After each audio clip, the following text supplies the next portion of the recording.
and keeping, oh, and now officially being recorded. Thank you, Emily. Emily, we're going to try AI to help us with the test out today. Okay.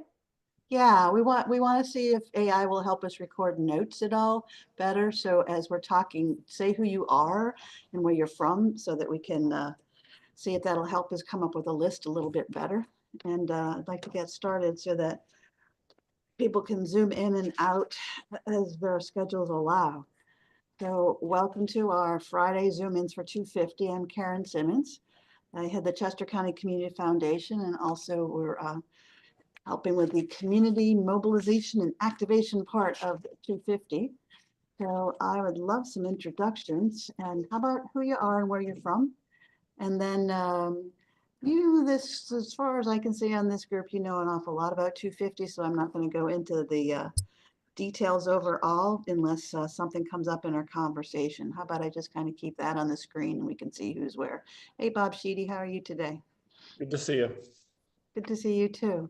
Actually, Bob, as long as I called you out, do you mind introducing who you are and where you're from?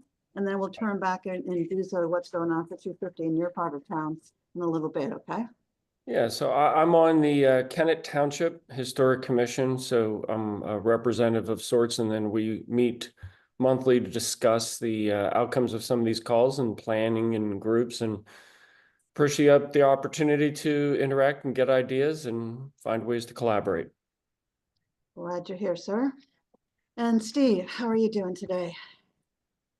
I'm just fine, folks. I'm Steve Prohoftik. I'm from the Westtown Historical Commission. And you've been doing a lot. We'll circle back and get an update momentarily. And Rick, how are you doing? Would you introduce yourself? I'm doing wonderful. My name's Rick, and I'm with the Masons of Chester County. More to come from that. And Jimmer, you're on the line. This is great. I think this might be one of your first Zoom-ins, isn't it? Jim Breen, can you hear us? And can you introduce yourself? All right, Jimmer's driving around on his lunch hour. Hey, There Karen. you go. Hi, Go how for are it. you? Good, good. You want to introduce yourself and tell us what you're interested in here, sir?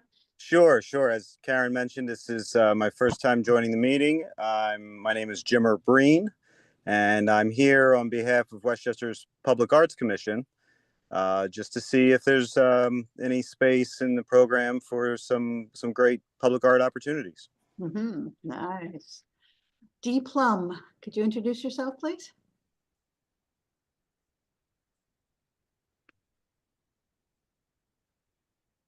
Okay. Does anybody know D. Plum? We'll find out in a little bit, or we'll see what's going on. Kim Andrews, how you doing?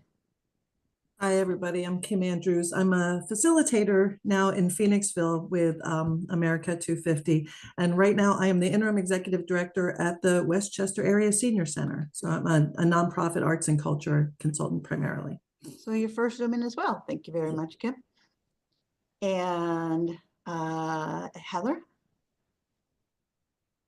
Hi, everybody. I'm Heather Reifer, and I work with Karen and Kim and Angela on Friends of 250, Chester County 250. And I've been working on various heritage and historic site administration related projects and jobs here in Chester County the last 20 years. Oh, that's all, just 20 years. Little Maybe one. a couple more now. No, just 20. Angela. And Ms. Scully? Hey, how are you? Angela Scully. I'm also working with Karen and Heather and Kim on Friends of Chester County 250, mostly with heritage groups and organizations to build capacity in advance of what we think is going to be an influx of people in 2026, 7, and 8. And prior to this, I was running the Uptown Theater in Westchester. An incredible endeavor. The Armory is amazing as the theater. You did it. And I've earned every gray hair. And Leslie, you just zoomed in just in the nick of time to introduce yourself. Who are you and what organization do you represent? And then we'll come back and go around the 250 stuff momentarily. Right, I didn't even get a chance to like set everything up here, but Don't anyway, worry. I'm the president of the Chester County Concert Band.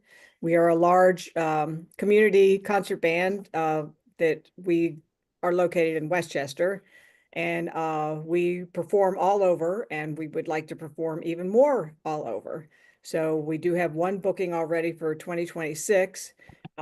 Interestingly enough, we have nothing yet for July 4th of this year or next year. Wow. So, so we'd really love to get something for July 4th in particular, but the month of July is actually pretty open right now for us. So if anyone has anything in mind, please reach out. I'll put our website in the chat and add that. And just one other thing, we're going to be having a really fun spring concert on Sunday, May 4th, 2:30 at Fugate Middle School in Westchester.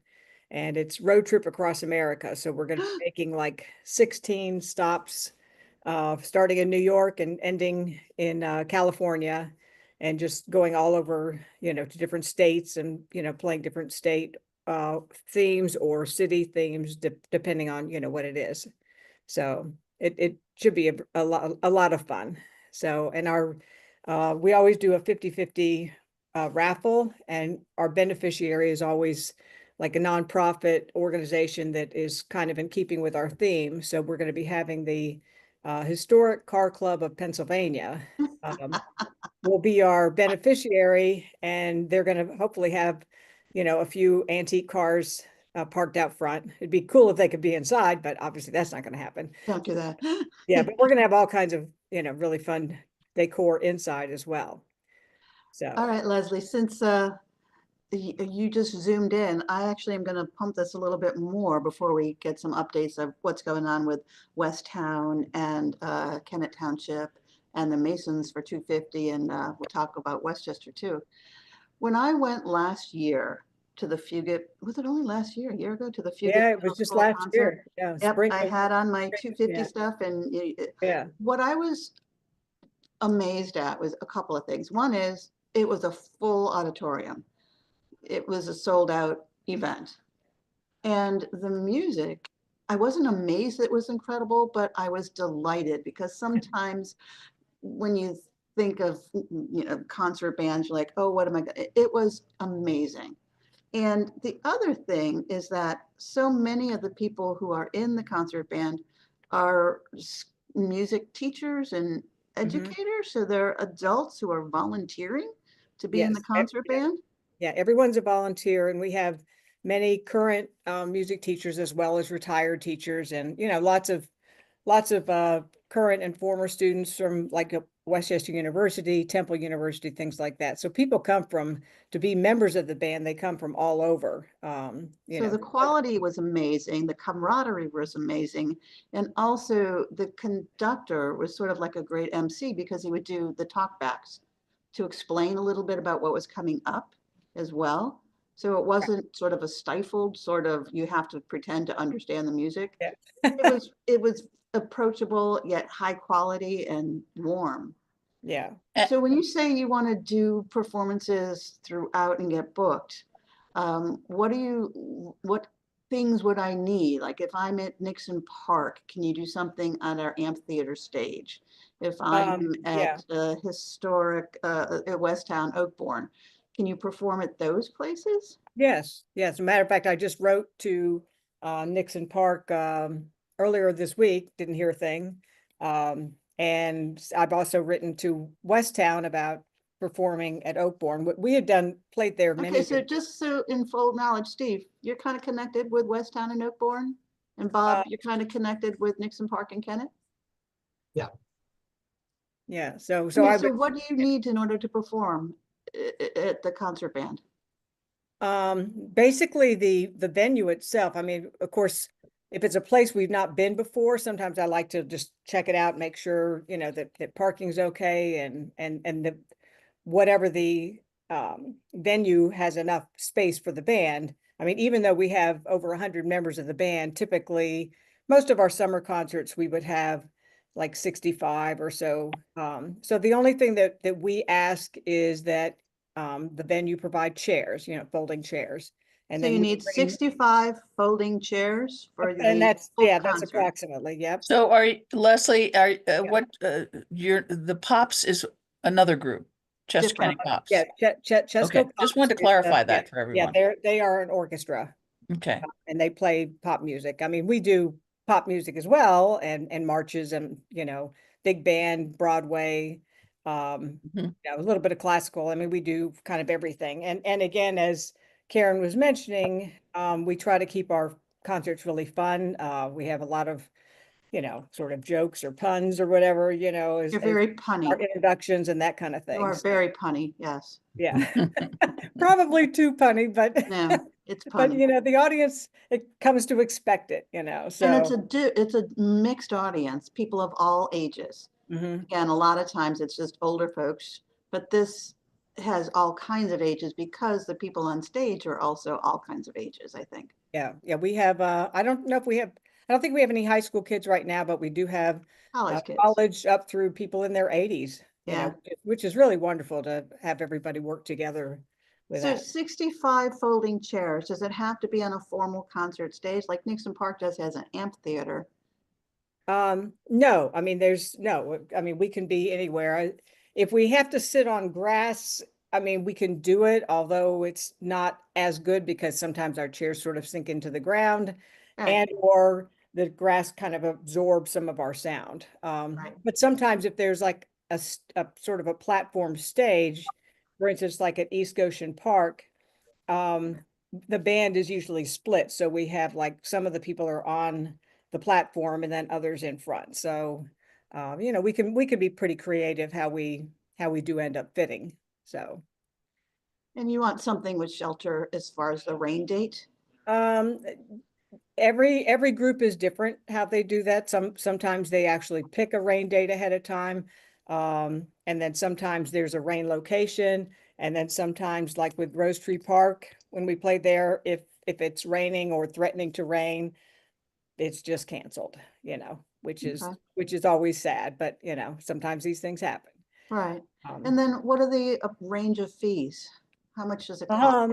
it really varies. I mean, probably starting for a public performance, we're in the vicinity of 11 to 1200, and then kind of on up. It depends on the length of the concert. Some of our concerts are 2 hours, but that's pretty long. Most of our concerts are about an hour.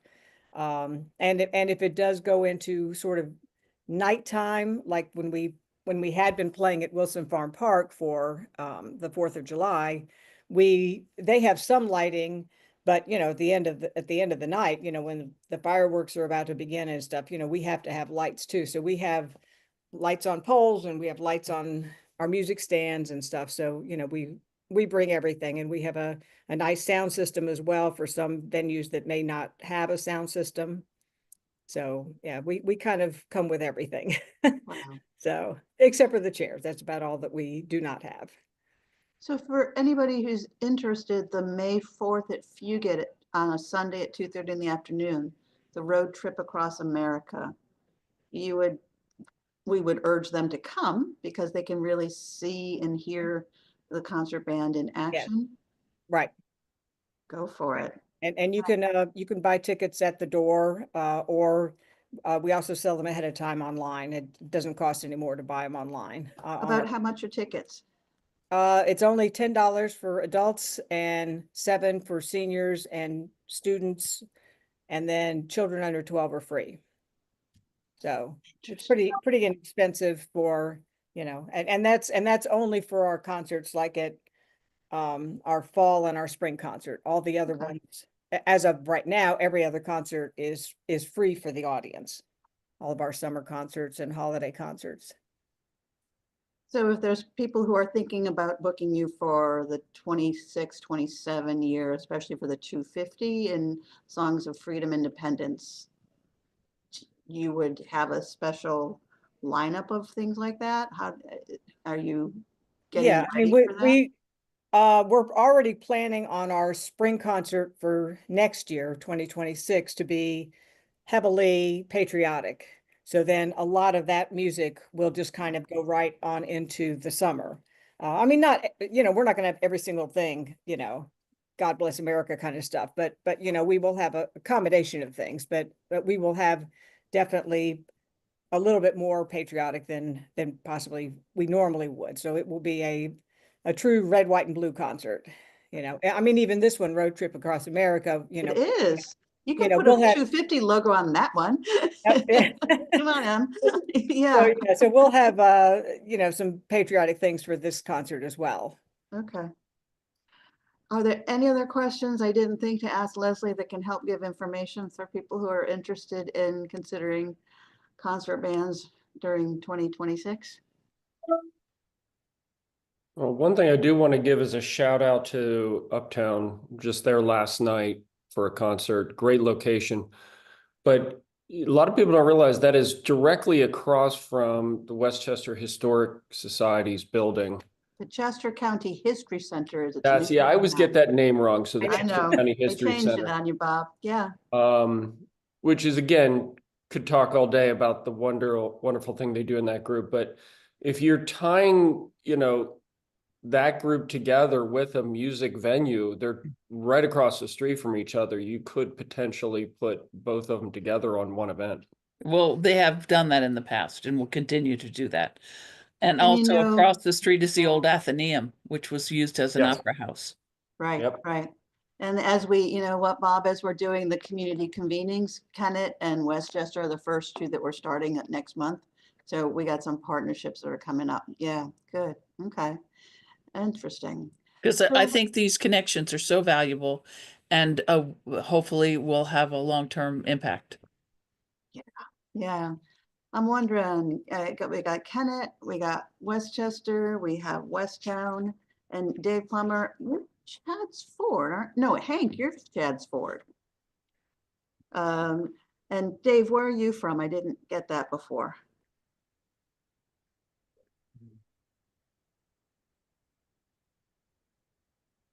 So I'm just wondering if we can have some conversation about what's going on and what you're thinking of. And Steve, you've been doing some convenings in Westtown. How is that going with the 250? Our next meeting, it's going fine. Our next meeting is a week from tomorrow. And this is our follow-up to Okay.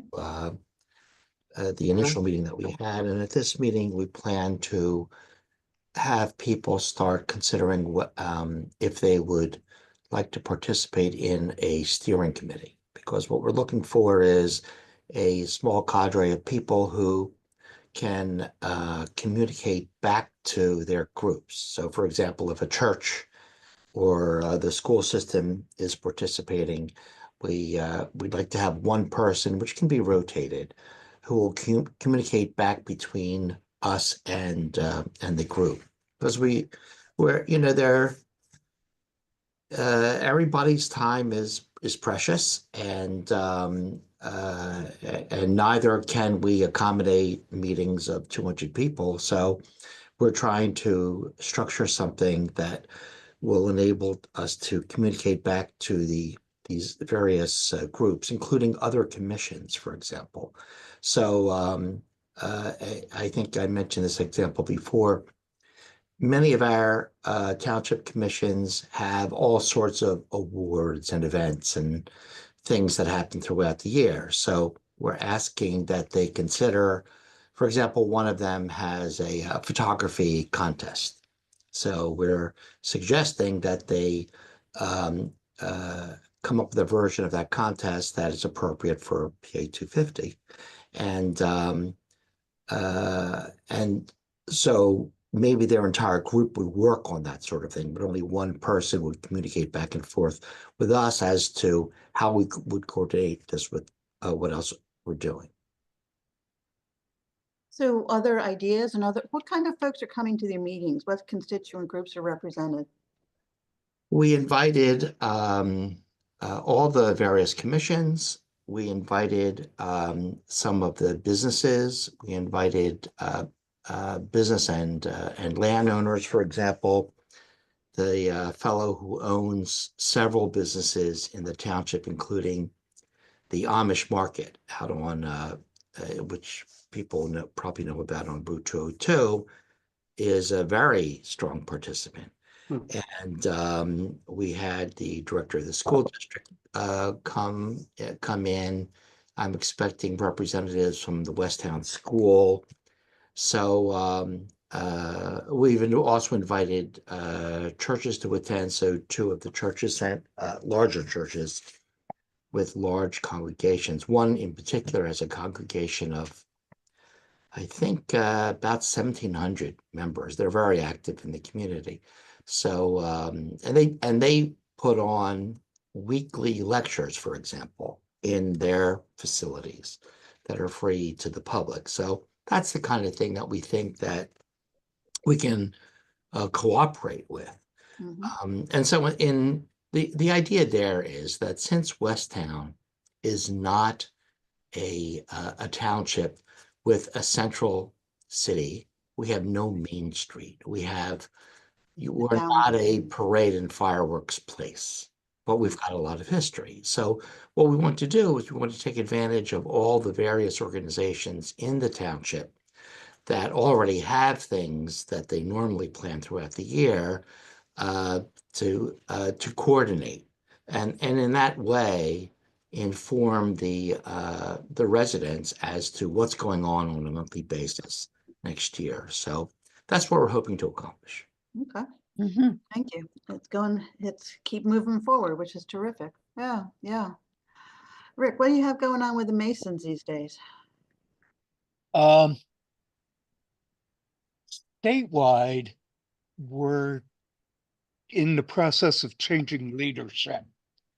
And the upcoming leaders don't want to step on the current leaders' plans. So there's not much going on statewide. However, locally, we're a group of men and we also have a youth group, and we're very much dedicated to service. So what we're hoping is that all the other organizations will share what you need, and we're a group that can help set up chairs, help with parking, help with the planning of events and all that, if we could have a email list of the different groups. I know that townships in the local area are starting to put together their committees and projects and all. We would like that, as far as, I can start reaching out to the different groups now and see what we can do to be of assistance. I wonder if it'll help if you take a look at the events that we have posted on the 250 upcoming events website. And Emily, Okay. can you put the link in there? Because that way you can take a look and say, oh, these are some events the Masons might want to get behind and help volunteer. Okay, And I can. geographically and program and the target market might actually fit. Emily, can you put the link to that in there? Because there's programs, even like Leslie's coming up. They're there now, especially. Yeah. I'm also wondering with the Lafayette folks, if Bruce Mowdy could use some Masons as volunteers. Are you connected with that? Yeah, we've had Bruce speak several times, but we also have an author speaking next month, the end of next month, at Kennett, who is he's wrote a couple books. It might be Bruce. One of them, what's that? Is it Bruce? The Lafayette No, and the no, Cavalcante book? it's a gentleman with the last name Ruse, who wrote a book about Lafayette, and he's a researcher and all. I will check if that event is public. That'd be And if great. it is, I'll send in the information that can be posted on Yep, the website. because all these townships are always looking for content. Elected officials are always looking for content, so it doesn't Okay. cost anything for you to send it to them. Yeah, we also have a local person who impersonates George Washington and does a whole program involving Washington. So Heather's going to reach out to you for that. I could see you writing it down. So can she reach out, because folks are definitely starting to ask, especially in the school groups too. Okay, And I'm just thinking, Leslie, there's a well, there's a fit there. I'll put my Yeah. contact information in the chat. Yeah, yeah, and Heather's going to follow up with you to see, because we're getting more and more requests, and if we can put some kind of link on the website and be able to direct folks. We're coming up with a list of folks who do either reenactment things or dress up in garb and go do speaking engagements. So Heather and Nice. Emily will connect so that we can get that out there. That would be terrific. Look forward to it. Excellent, very good. Bob Sheedy, you want to update folks on what's going on in the southern part of our county? And you know what? We have Hank Summer on here, who we should put on our list for the Kennett Chadsworth convening that we're thinking about. Hank, I don't know if you heard anything about that yet, but No, I've not. That'd and be do you know great. Bob Thank Sheedy you. at all? Let's do some intros right here, Bob. Hi, Hi, Yeah. Bob. I'm Hank. I'll get my face on here in a second. There we go. Thanks, Hank.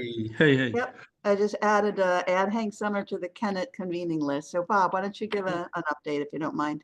Yeah, we actually had Karen come to a Kennett Township Historic Commission meeting. We do this once a month, and it could be anything from, looking at properties that need to be saved to planning events. We just had a speaker come in and talk about house designs. And really what we're looking at is trying to localize some of the planning activities away from the conceptual and countywide to, what can we do locally? And we were able to also get a one-on-one meeting with Karen and a representative from our township, who Caitlin is really wonderful, a young girl who's really dedicating herself to try to take some of these things from concept to activities, and trying to figure out what the township can and can't do, what resources they could bring to bear. So it was kind of the whole crux of what this all started as, to kind of move into task force.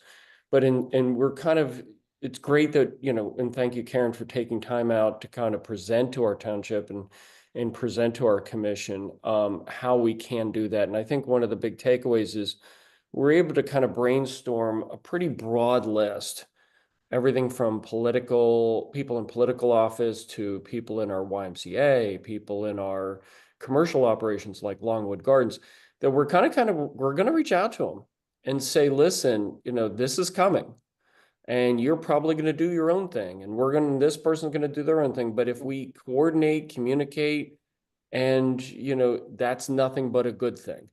And not sure how it's going to all shake out or who all is going to take a stand in it. But I think, first of all, big shout out to Karen for really doing the legwork on this and getting all of this set up, kind of taking what we're doing here and moving it into a community-based discussion. So we're still in the kind of planning and execution stage of that. And Karen, you could probably speak more to that as well. You're doing great. Yeah, and I'm going to thank Emily, because she's been tracking down all the who's what's. What we're doing is this planning tips that's on the screen. I don't know, can folks kind of see it? We're just going to run through this on first we'll start out with Zoom sessions, and then when people want to meet face to face, of course, there's plenty of folks, and we've gotten some co-conveners to be able to help us get the invitation out. Plus we'll put it on social media. So as Bob said, it's a bunch of constituent groups. Oh, here's our invite, actually. Look at that. And we're doing this in Kennett, Westchester, Phoenixville will be on the docket pretty soon. Malvern Paoli, Coatesville, and actually Historic Yellow Springs has just asked for one as well. So wherever there's enough density of folks who have heritage things going on, who want us to come out and help. And Steve, you were the one who really started us on this, and the fact that you took it off and run with it is terrific. So it's the same model, to get together a bunch of community people. Will help then get out the list of all the different constituent groups who could be invited to start to zoom in to make history. And it's not just the history and heritage folks in each region. It's, as Bob said, a range of constituent groups. And then we're inviting them to zoom through. What do you got, Angela? I was going to say, and Bob, you really honed in on something that I think it's very important. It is about the community doing something. don't assume that somebody else is going to come in and do something and celebrate 250. It's very much a people powered. Yeah, And to be truly authentic, it's going to be people powered from your community. So, yeah, that's it's community mobilization time. We're my taking offer. these Zooms that we've been doing countywide and going to very specific areas of the county. And we're really obviously pushing the whole idea that, okay, this is the 250th. So the Philadelphia campaign region in the fight for independence is the overarching theme. And in some areas that aren't within that place, then the fact that, you know, we're feeding a country and we fed an army and we have iron and steel and industry that started this in the Commonwealth. And again, literally helped forge our freedom. And still it has a lot to do with the industry in the area. And that unfinished business on the, was turned into the Underground Railroad and the unfinished business and unfinished revolution and the Tubman Byway, civil rights, suffrage, that's all part of it. But the focus is really the Philadelphia campaign, lessons learned then that resonate past, present, and future. So as we do these convenings, people will be able to figure out what makes sense for them to do and how to partner. And for some, it's really just the basic on our rights as citizens and our responsibilities. Well, and I think the temptation is to say, well, that's pretty complicated for something so simple. And what I've kind of tried to argue on my side of the fence is, if we do this well, it should Yeah. live well beyond the 250 celebration. You know, part of this is education, which is always an issue. Part of this is celebration, which is never a bad idea. And all of it's coordination, which again, if a community is going to stay healthy and thrive, there always has to be coordination. So if this is a wonderful excuse to get people who tend to work independently to talk together and coordinate and share ideas and resources, hey, let's take that opportunity. If I have a magic wand, this thing will live on for the next 10 years. There will be partnerships developed and a sense of community heritage, uh, understanding of our past, a respect for where we are now and where we're going together in the future. And when I really get to the whole aim of 250, that's it. Our mission is really, it's right up here, to inspire and engage everybody to figure out how we made a difference to found this country and our continuing journey. So yeah, it couldn't continue. So that's what we're mobilizing in Kennett. What do you think, Hanks? We're deciding to call it Kennett and Chad's Ford because when you look at the path, so many of the resources as we marched up Route 1 lead to the Brandywine.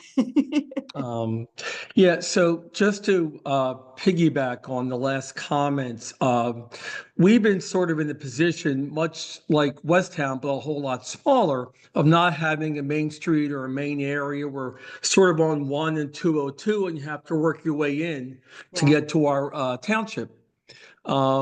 So we have been in conversations, and shortly I'll be able to talk more specifics about 2 or 3 entities within the Chadds Ford area Good. to have a collaborative engagement. So we're going to be having those meetings later this month. So Excellent. hopefully next month I can come back with some information and some details and sort of what our vision is going to look like, incorporating both the historic sites, the township purview with our history, and the battlefield, which is, you know, key to this whole conversation. Yep. Yep. Good, good, good, good. So we're getting toward the same path and you got some partners and you're right, you've got the spaces. And every time the conversation comes up in Kennett, it leads towards Chadds Ford as well. We're just down the road. So we look Got forward it. to that engagement, also learning more about what Kennett's doing as well. Beautiful. Excellent. Okay, great.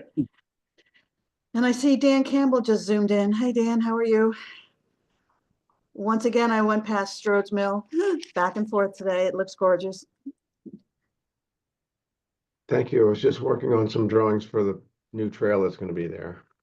You want to talk about the trail? We had a question last night in one of our group about what's connecting it and how long it'll be.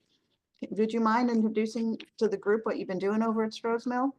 Because it's ready for 250, isn't it? You're getting ready.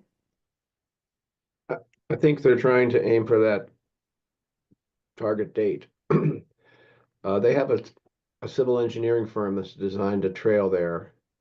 They did some previous stream restoration and plantings and so on and interpretive signs. There's going to be a bridge with a trail coming from the barn and heading up towards Westchester South Campus. There is some sort of trail that comes out of the South Campus, which they want to connect to. Yeah, there is. I drive by that one too. That's terrific. There's a sign for that, but I haven't been on it. Right. So there's a foundation next to the barn that was the sausage factory, and it's a big retaining wall now. They hope to have a little outdoor interpretive center there for the history of the area, the sausage operation, and the Brandywine battlefield. Oh, I love it. They're Sausage and scrapple, Dan. Come on. scrapple, of course, yes.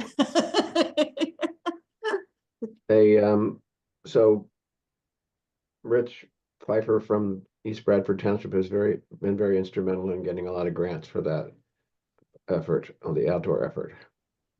Very good. It's looking great. So it'll be open by 2:50. This is terrific. We're hoping so. Thank you. Thank you.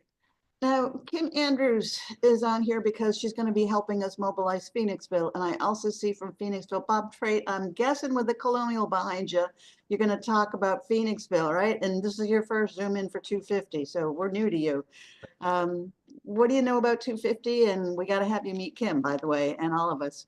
So you zoomed in for, I was Oh, on you're- a while ago. It's just Fridays are rough on us because it's like our first day of the week. So it's Yeah, hard to hop weekends. in because we're getting ready for shows and concerts. But we're actually looking we've got a film series. Unfortunately, there's outside of 1776, there's not too many movies about Philly and the independence and everything that aren't, most things are TV series. You know, Yeah. George Washington comes to light. I grew up with George Washington, the series, so I mean, I know that one left and right. But we're actually starting in August. We're going to announce in July. We're doing a Philadelphia film series where a different film every month will focus on the city of Philadelphia. So we're going to go back as far as 1940 right now, all the way up to 1999, and going to try and focus on. It's got to be set in Philly. You know, it's obviously going to be a crowd pleasing film that people are going to want to come out. But we're going to connect the film series and then hopefully be able to promote 250 as we're doing it. That's the reason why we're doing it, is to promote 250 as we move on. So you're starting with Philly this August and moving on for the whole year to move. Yeah, we're gonna do. It's not hard to do one a month. No. Just across our programming. Is it a classic movie? Is it a horror movie? Is it a musical, drama? There's so many. And then once we get into 2026, we're gonna intensify and try to do at least two when we can. Like right now with Macy's closing, I really want to show 12 Monkeys and Mannequin because you really get to see the organ and you know the store itself and everything. But we're holding off on both of those until next year. Right. So you're adding an overlay to the what you're already doing and really just trying to intensify as it gets closer Yep. to. Yeah. And you're saying things that you would have shown now, but you're going to hold off and put it in there so it fits into Yep. the beautiful. Hey, Yeah, hey, that is great. Bob, this is Hank Summer. Just to tease us, do you have any not tips, things you want to share with us? Some of What- those potential movies coming What- around? Well, the films, off the top of my head, if I can remember the first five, it's Witness, Yeah. Philadelphia Story, The Sixth Sense, Yep. Yep. Rocky, the first one, because the Yeah. studio will probably pull it next year because 1976 Oh, features sure. so Yeah. heavily in the film, and it's Mhm. also going to be the 50th. So we're getting it in November, and then we'll end the year with Trading Places. Oh. Oh, so quintessential Philly. Yeah, very, very Philly. So, but we're looking at, like I said, Mannequin, 12 Monkeys, probably doing another M. Night movie. Yeah. And then there's some romantic comedies and things we want to do. In Her Shoes is another one, Philadelphia author. And then we're also thinking of spotlighting David Lynch as a Philadelphia, after he passed away, we ran one of David Lynch's films, but then we were discussing for his 80th birthday, doing a day of David Lynch and getting the art community involved. So we're talking about doing that in January, 2 days before his birthday, or what would have been his 80th birthday. So Lynch just might take over January as our Philadelphia tribute. Interesting. So, but we would like, we are open to the idea as we get closer. We do have 3 screens here doing Yeah. some sort of performance. I remember that being mentioned before. But when you show something like the Patriot, it ties to the era, but it doesn't really tie too much to Philadelphia. So we really want to focus on the fact that we are the birthplace of America, and Valley Forge is just right over the hill and such. So Interesting. Ideas? More to come. yeah, Yeah, I'm yeah. we're open. Like hey, email Yeah. me. But And also, is there any thing around? I'm thinking of Valley Forge when they're talking about what they're doing. They're trying to expand it to make it a quote unquote experience. mhm. So, is there anybody in Phoenixville that would, participate in some way, either a shared meal, something like that? Yeah, we would love to Oh, partner stuff. We do edible cinema quite often, yep. where we partner a movie with a Oh, meal. I love edible cinema. I love it. Yeah, we just did 2 with Bridge Street Chocolate down the street. So we've Right. done Amelie, we've done Chocolat, we've done Moonstruck with the Greek restaurant in town. No, Right. it was a charcuterie. Sorry, we did Greek restaurant with Mamma Mia. So we are Uh-huh. open to those kind of ideas, and then pitch me your idea, I can make it work. I think Witness Interesting. is one of the most beautiful films. I love that movie. Love Peter Witness. Weir. Yeah. Mm, interesting. Oh yeah, we're gonna have fun. And I think Rob Williams and Angela are gonna come up and really try to push some Valley Forge connections with you too, Bob. Just say, Okay. Kim, Keith, and Rob's in the other room. He doesn't even know we're talking about him. Yeah, please. Yeah, the yeah. more connections we can get, I mean, to the area. Yeah. Great Victory was shot here at Valley Forge in Right. Phoenixville, in Philadelphia is another one. And we've run it twice in the last 3 years, so we probably hold off again and do it. If we I think Bob Sheedy was talking about like expanding this and keeping this going, Yes. and let it Yeah. have legs, that Yeah. we could, bring that back too and do it because, Valley Forge is right there and the hospital was integral part World War II and Korea. So That is true. That is true. This is a stupid little aside. Emily, can you reach out to Bob and see our little trailer that we had, the 250s coming and all the blooper reels? We would love to be able to play those at the Colonial, and I don't know what the opportunities would be, just for, between and above. So Emily, we've been looking to see if we can do some of that in the local theaters. So yeah. yeah, That's great. trailers. We got great video and we're making more. So we I mean, just found it. please, Emily, send me that. And then I can also, I'm talking to it used to be the Regal 24 there in Oaks, and now it's Mhm. the Yeah, Cinema something 24. I'm talking to them on Monday, so they may be up for it too and getting them oh, involved. that's great. Yeah, Okay. yep, yeah, excellent. Very good. Jimmer, you want to say anything about Westchester and what you're thinking of and looking at? And I'm going to ask Rob if he wants to come in, so I'm going to disappear for a moment. Wait, Jimmer, are you able to come up and let us talk? Yeah, I'm here. Can you hear me? Yep, we can hear you. Mostly I just wanted to come today to listen a little bit. As I mentioned, it's my first meeting, and I wanted to just kind of get my bearings on, what different events and organizations are involved. I'm with Westchester's Public Arts Commission, and we have in the past orchestrated some projects for some significant public art, and I feel like this celebration is a great opportunity for public art for this anniversary to leave a mark. There's been talk today about things going on beyond the initial celebrations, and what better way to do that than with a mural or some type of permanent public art piece. So again, I was just kind of here today to listen and kind of get my bearings on things, and it seems like I'm glad to see so many people here from different parts of the community and things starting to kind of gel and come together. Okay, Jim, I just did the thumbs up on you. I don't know if you saw that. The enduring mural and public art piece. Yeah, Boy, we could do that throughout the county, couldn't we? sure. What kinds of things?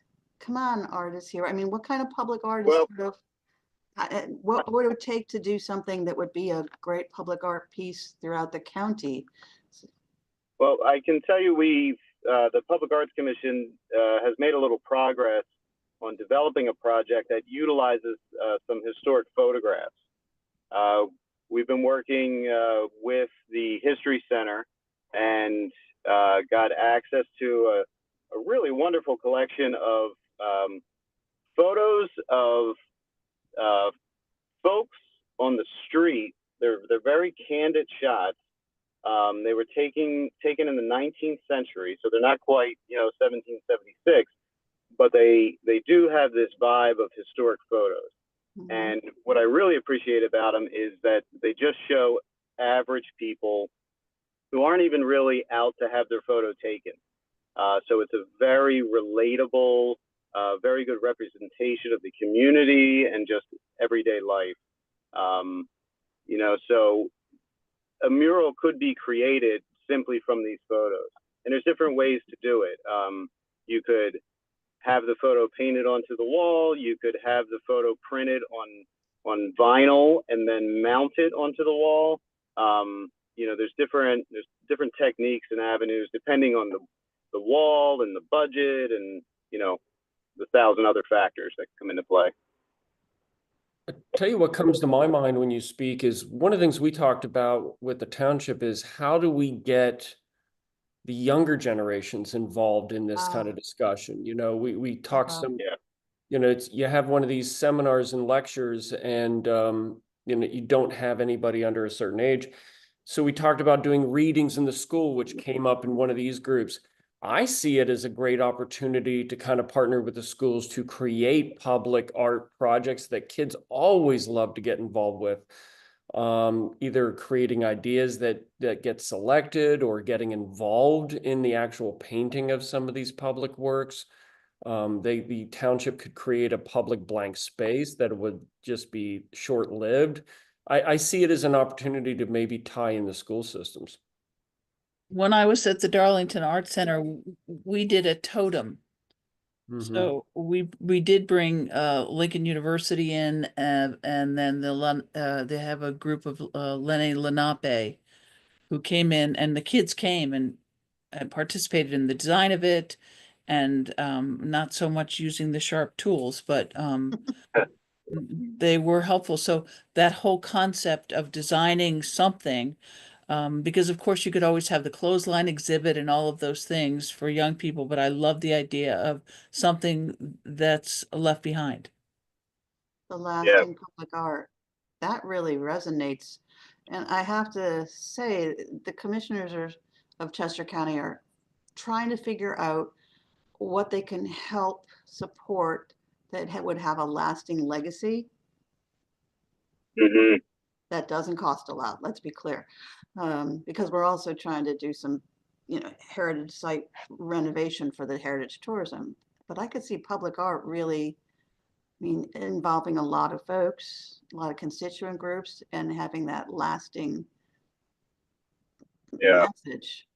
Well, it's one for if people can easily kind of rally around, and I appreciate what you said about the targeting younger folks. Teens, yeah. I've been around the block with various organizations that are steeped in history, and it's not a very young audience often. So from an educational standpoint, I think it's a great vehicle. Interesting. And I just want to put in a great word for that, Jimmer. I was at the Fund for Women and Girls after you did the suffrage mural and before the anniversary. Oh, great. Yeah, but in Westchester, the Fund for Women and Girls put a women's suffrage mural up.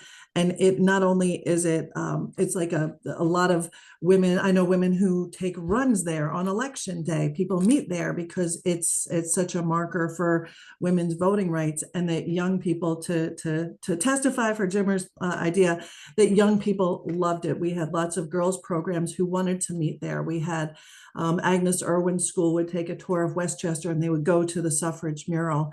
So the students and the young people that we worked with were really drawn to it and would use it as a gathering place to meet each other or as they're doing other activities. So I mean, a public art and a public mural like that, you know, I've seen the effect it has on younger people or younger stakeholders.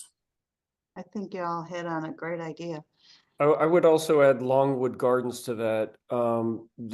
That's a group of people that are very passionate about visual arts, obviously. But what a lot of people don't realize that Longwood Gardens owns and plans to eventually incorporate a number of historic properties, including ones that are tied into the abolitionist movement, Battle of Brandywine, and also some of the Quaker meeting houses, although they tend to not promote art in those. There might be an opportunity where they might want to incorporate a piece of art into some of the buildings that they hope to open over the next couple of years. Dan, public art at Strode's Mill. Wasn't there something exterior that we were thinking there? I forget. I mean, aside from just the mill being incredibly public, They were talking about a sculpture. I thought there were for a while, weren't they, Dan? At Strode's Mill, an exterior sculpture?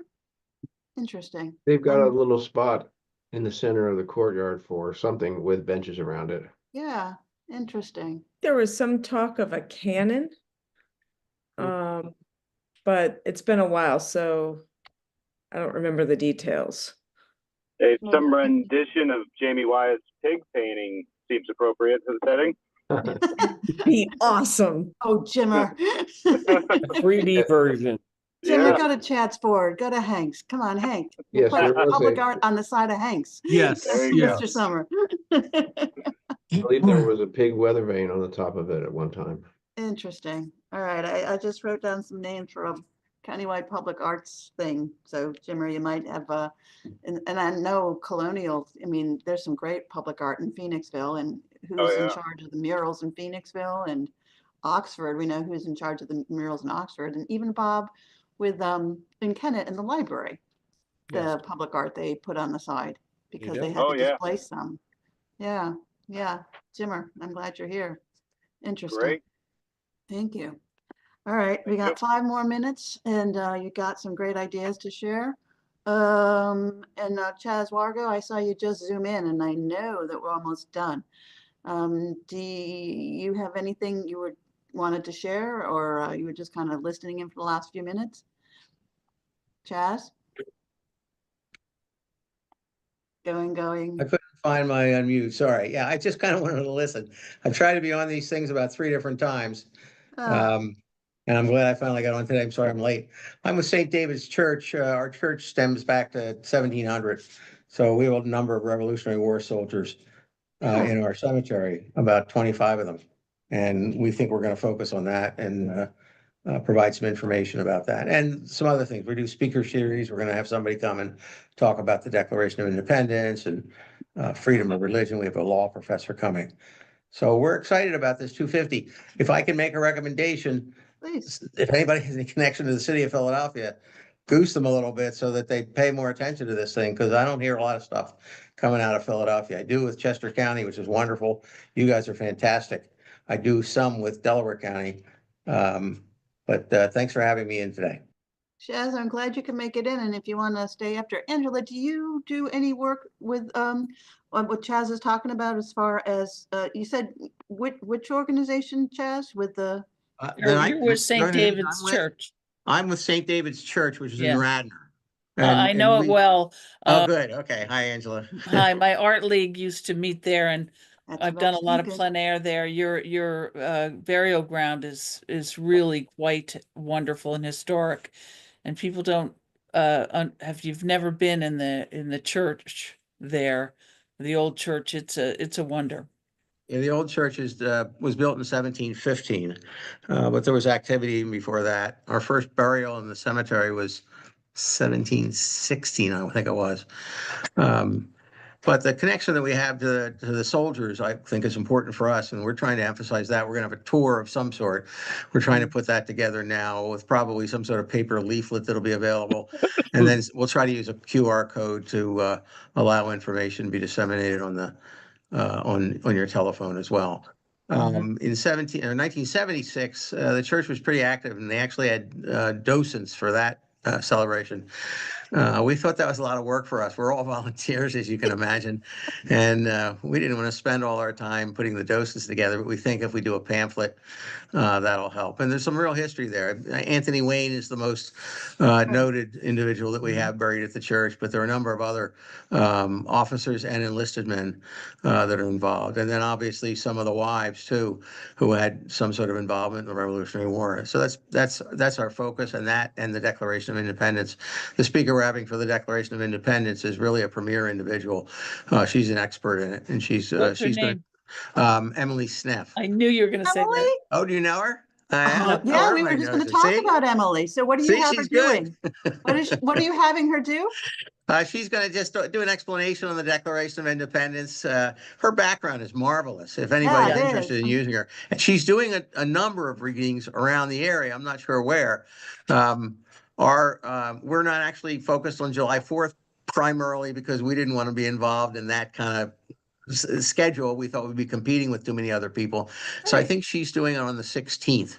We do our speaker series on 3 Wednesdays during July, and she's a premier one for us. Wait, are you And doing she's a her during delightful person, as you 2025 all or know. 2026 or both? I'm sorry? You think Emily's coming in July 16th, 2025? 2026. 2026. You guys are working ahead. Good for you. And Well, you that's the make sure you celebration, we put these think, things so. on the calendar, Chaz. I'm Emily sorry? Dina is going to reach out to you so that we can help promote that. Okay. Okay. All Emily right. Dina, Yeah, that's fine. Fine Chaz. That's Yeah. fine. And the other person we're using too is Mike Moreland. He's a law professor at Villanova University. He's an expert on the First Amendment, which is freedom of religion. Because we're a church, we thought we should do something with that. He's a delightful speaker. Has done speaking at the Constitution Center and is considered an expert in this. So we're very excited about having him as well. And we have another individual that I'm still lining up because 2026 is still luckily a year and a half away. This summer, we're doing more local oriented people for the speaker series, but it's open to the community. The church does it kind of as a community thing. We're not going to proselytize. We're not going to try to grab anybody and make them come to the church. The whole idea is to just offer something to the community. And we don't charge for it. We try to scrape up some money and give honorariums if we have to. But most of the people that do it typically say, yeah, I'll do it. It's a church, no problem. I'm glad so many people know Emily Sneff. She's just such a nice person. Well, so I'm glad you zoomed in because I want to have Emily Dina follow up with you so that we can get the events you just talked about so that we can really start to calendar them in.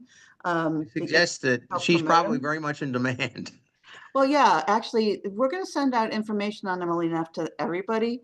And she's actually, this is a project, I don't know if y'all can see our screen, the Dare to Declare. So Rose Fennell is the superintendent of Valley Forge National Historic Park. And she had this idea that she has now shared with everybody. And she's urged us in Chester County to take it on as a Dare to Declare project.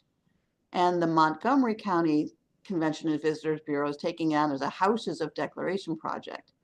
Emily Neff is involved with it because she's helping to keep it all organized. And it harkens back to having people read aloud the Declaration of Independence. And for us, we're saying all over the summer, 2026, but each community can do what it wants.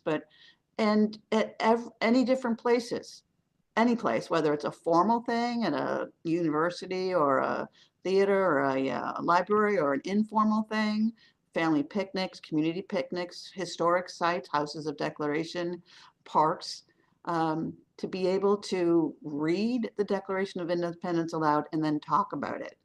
So Emily is doing a series of Train the Trainers videos that we're going to try, and they are running this May in 3 separate nights. It's $15 a piece to sign up. Plus, we're going to try to engage her to come up with a Train the Trainer video just for sort of Chester County as well. And that way we can, and anybody, because there will be questions that come up when you talk about the Declaration of Independence. It's a it's a rather incendiary document. It's the biggest divorce decree ever. And also Emily's gets the wording of it is sometimes weighty, and she's gonna, talk to us about how to read it and where the emphasis should be. I think it's as Rose Fennell said, it's not just revolutionary, it's incendiary. And she said, ask me when was the last time I read it, and I said fifth grade. And so I listened to it because if you have a podcast platform, they usually have someone, whether it's an famous actor or just a regular person, who's reading that you can listen to the Declaration of Independence. And I urge you to do it because given the times that we're in, it's a very, very prescient document. Incredible document. It basically lists all the complaints against the king. It's incredible when you read It it. is. And you think It- he must have been really mad when he got this and read it himself. There's a reason he ignored it. Yes. And I actually found one of my favorite ever readings of the Declaration of Independence.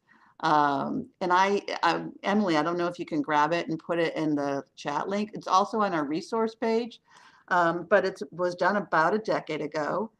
And it starts out with, it's all done in Independence Hall. And it starts with Mel Gibson.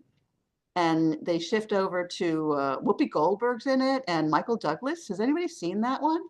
Well, Douglas's relative actually was one of the initial readers of the Declaration of Independence over right. in Moorestown, New Jersey. Yeah, okay, there we go. That's Yeah. what you get if you listen to PBS. Okay, that does it. That does it. So our Dare to Declare webpage is almost done, as well as I don't know, are you able to find the link? Because I was trying to find it real quickly because it's a great document to go out on, gotta say. I just put it in the chat. Where'd it go? It takes The 9 YouTube to video. 14 seconds to look at, and it is to listen to, and it's incredibly inspiring, most definitely. So I do urge you, and again, that's something that I don't know, with the colonial, what can you do with that kind of stuff? Can you, I don't know film rights and all, it's just on YouTube right now. Is that something that's even worth, Bob, being It's able all to? weird, and I It is literally weird. just came from a high school where I was doing this is what I do for a living, and explaining to them that half the time nobody knows who has rights to anything, and I could Right. spend days and weeks trying to find the rights to something, and then it's like no. But it's one of those things that sometimes it's just PBS has it and they're fine with it, and then it's digging further and further to see, oh, it's ABC has it, which is owned by Disney, so then you're like, oh, okay, well then we got to talk to Disney, and will they allow it? Right, yeah. And so that's It's a where I go nightmare. back to. It's an It's a nightmare. incredible 9-minute and 44-second rendition of the Declaration of Independence. And it just seems to resonate like crazy. I'll look into it and see what I can come up with. That would be amazing. Yes, if you could. Because, yeah, how do we get that out there? And on our Dare to Declare page, which I finally found on our website, again, which we're not quite ready to have folks sign up for the Dare to Declare. We figure we'll push it like crazy later. Is it at the bottom? Yeah, you said it's celebrities read the Declaration of Independence. I don't know if people can see the webpage, but it's that one. You see it? That's where it is. And Emily sent the link to it. It is fantastic. So highly recommended. And this is also, we'll send out the Emily Neff information as well, because it's pretty amazing. So this has been a real helpful call. And Chad, I'm glad you found her and I'm glad you booked her already. So yeah, more to come on that. And again, reading the Declaration of Independence and understanding it and sharing it so that people can really understand what's going on. The more we can deepen that, the better. I just wanted to make one comment. Please, Leslie. I'm hoping to possibly combine the reading of the Declaration in one of our concerts, like maybe, part of it would be read, we'd play whatever piece and another section, something like that. So we're really hoping to look into something like that for next year. So whether a celebrity type reader, or I would love to have, like some maybe middle school or high school kids, read some some parts of it. We'd love to get some kids in. So, just so you know, one of the things that's on Emily Dina's to-do list is this Celebrities Read the Declaration of Independence. As they passed it around from person to person, you can see they broke it off into different parts that resonate and make in the sense. course of human events. So, oh, somebody just found it. So we're gonna put on our website, we'll take it so that's the whole thing and it's gonna be scripted on a different PDF page. So that if you do something like that, you can readily, just have it, each person has their section in order. So you don't have to divide it because the way they did it obviously is stellar. You could have a flash mob. Yeah, because you want to be able to pass it around so different people can read different parts. It's a long document and it resonates beautifully. Leslie, we're going to do the same thing. And I agree the flash mob approach is best. We're probably going to do it in the church facility and we'll just have people pop up and read the next complaint. And we think that involves people, which is really important. And your idea of having school kids, whoever, if they can read it and project it and do it in some theatrical way, I think it really presses the point of what this was all about. And I think the more the merrier if you can get somebody to read individually each one of those things. And our plan is to just have them pop up in the audience. And then we're going to try to do some patriotic songs with it as well. Get our music people involved in it. So I love that. Great. This is great. So we are going to have you all help us promote the Dare to Declare throughout the region. And we may end up taking some of the clips from what you just did and asking permission to put it out there at some point. Excellent. This has been a very productive meeting for me. Gave us some good ideas of what we could try to push countywide in each region as it makes sense. So thank you very much. We will be back next month and in your own backyard in the next few weeks. So please keep in touch. We went over a little bit of time, but go for the Declaration of Independence 9-minute and 44 video reading. It's pretty fantastic. So thank you for everything you're doing and please keep in touch and we will be following up and please, you know where we are. Okay. Thank you. Onward. Thank you. See you soon.